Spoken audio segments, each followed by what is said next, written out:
Hello! In front of me I've got Hogwarts Legacy on Xbox Series X console. In this video I'll show you how to find and manage interface options.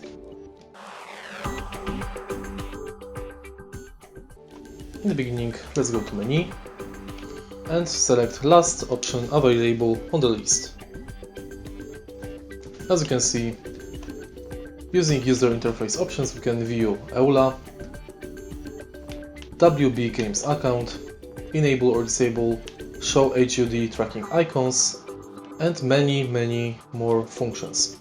It's very important for you to know how to enter and manage these functions, because they can very much improve your experience from playing the game. For example, you can enable or disable spell HUD, enable or disable minimap, enemy target, and many more. If you find this video helpful, please leave a like, comment and subscribe.